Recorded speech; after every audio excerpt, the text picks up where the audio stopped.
Oh, look at that. It's purple. I f***ing love purple. Hey, it's Will from EDM Tips. Today I'm going to show you the top 11 features in Ableton Live 11. I'm going to tailor it to people who make music at home in their computer, so they're not doing live performances so much, so it can be a bit focused. So let's go through them. Number 1, comping. This is a game changer for Ableton. Before I would have to recommend that my students recorded vocals in Logic or Pro Tools, but now you can do comping in Ableton. So what that means is you can record several takes whilst it loops around, and this is perfect if you're recording singing. So let's have an experiment with that now. This is me recording my first take in Ableton Live, and then you can record a second take. As you can see, it's going into a lane, and then it makes another lane, and then you've got 4 lanes from which you can choose your lovely comp. So now you've done that, and then you've got 4 lanes from which you can choose your lovely comp. So you can select the best phrases from your different takes, and then it composites together in one long take, and that's comping. And I'm so pleased that they've done this in Ableton now, because it's been a long time coming. You can also then right click and create crossfades on clip to make it a second take in Ableton Live, and then it crossfades the clips, making it a bit smoother. Okay, top feature number 2 in Ableton Live 11. This is where you can actually choose the scale for a MIDI clip. So you can see here now in the clip controls, you can choose a scale. You can choose one of many scales. So let's choose C minor, because that's what this track in. And I used to teach my students to draw in all the notes of a scale and press fold, but now you don't have to. You can just press the scale button, and all of these notes are in the key of C minor. So if we play along with our tune,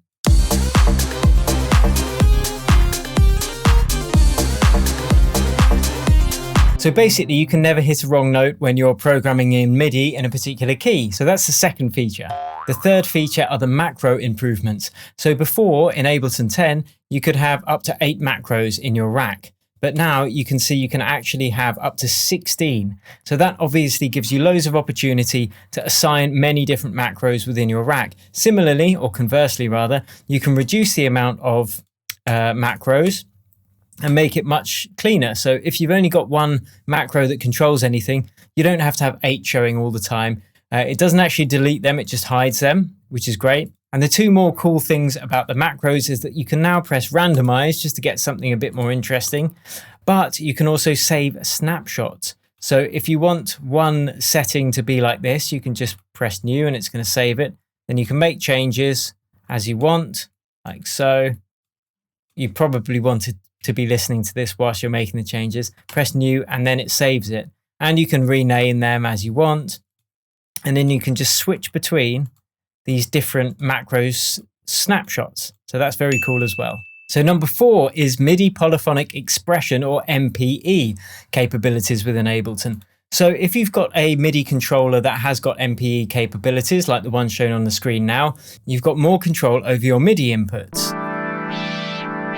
So even with my kind of rudimentary MIDI controller, you can see I've got aftertouch, which you can assign to different parameters. So yeah, that's number 4, really good MPE control. And you can actually automate then the different parameters of the MPE elements within the clip view as well. So you've got slide and pressure, you can see there as well. So that's very cool and opens up a whole world of possibilities for advanced sound design.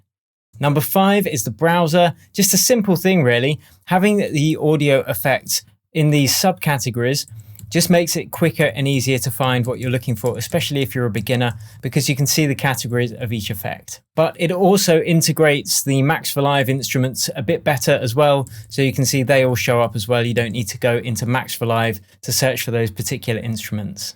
Number 6, and this is a biggie, this is the piano roll editor, which has been one of the weaker points in Ableton for quite a while. But now, as well as this really cool scale thing that I just showed you earlier, you can now draw in melodies just by holding and dragging. So if you've got this going on whilst you've got the scale button pressed and you've chosen your scale, you can just draw out a melody like that. It'll sound rubbish, but it will sound in key.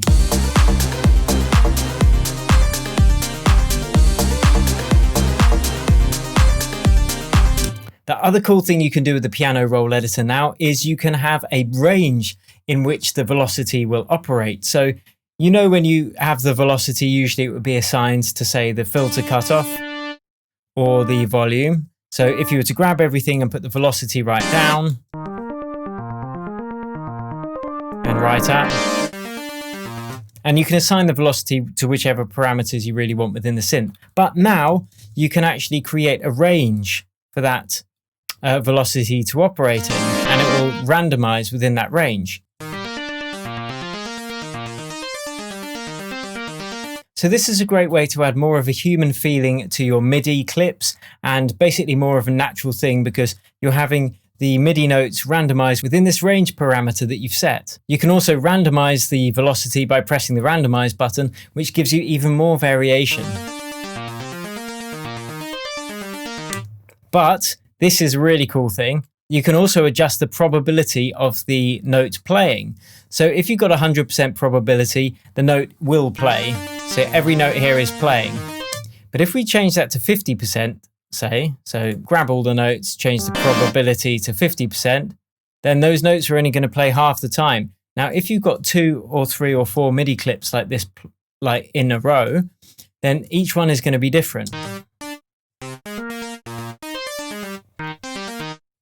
And that can add some real interesting variation, like so.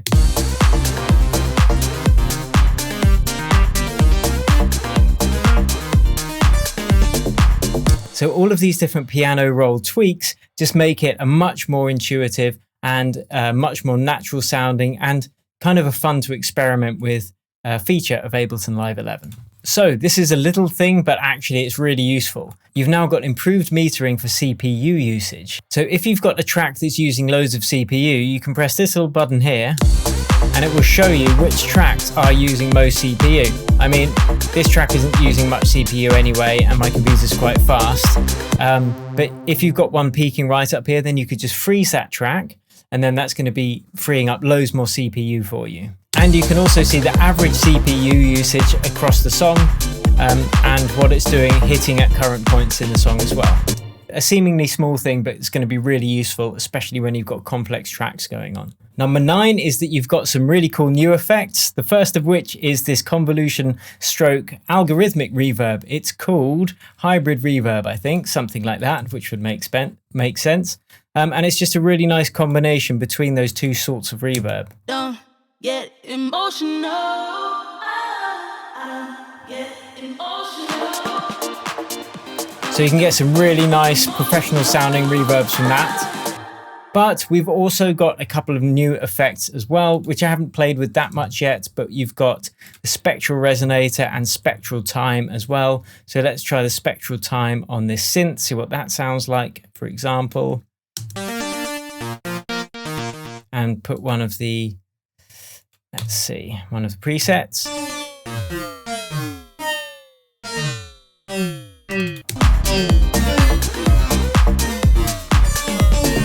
So that's pretty cool, lots to play with there. Okay, number 10 is the improvements to some of the effects that were already there before. So the first that I noticed was Redux, because I like to use this bit crusher a lot. You've now got a dry wet control as well as a few more controls for this. So let's have a listen. Let's do it on the vocal actually, it's going to be a bit more obvious. Don't get emotional. I don't get emotional. Don't get emotional. Oh, I don't get emotional. Never felt this way before. So that's a much nicer Redux now. There are also improvements to the chorus ensemble is now Don't get emotional. Oh. a really nice effect. And you've also got the phaser, and the flanger both brought into one unit now. So you can choose between them, and it just makes everything a bit more nice and neat, and you don't have to worry about whether to choose a phaser or a flanger, because they can have quite a similar effect. You can just choose between the two whilst it's loaded in. Don't get emotional. Oh, I don't get emotional. So they are the main elements of what I will be using in Ableton Live 11. There are more improvements as well, but I thought these are going to be the ones that are going to be most pertinent to you, and I've tried to do it in the order of their importance as well. But there is one more I want to show you, and that's the ability to link tracks and then edit them together. And you can link them by selecting different tracks and just linking them together. Now this means that when you cut one of them, it's going to cut all three of them, which can be very useful if you've got like multi-stems in a vocal, or I'm going to be using this a lot for things like little breaks just before a drop, like micro tension, things like this. And then when you've finished editing them together, you can always unlink them. As I said, there are loads more improvements. These are the main ones I'm going to be using. Let me know if you want me to make more videos on the upcoming release of Ableton Live 11. I want to know, drop them in the comments below.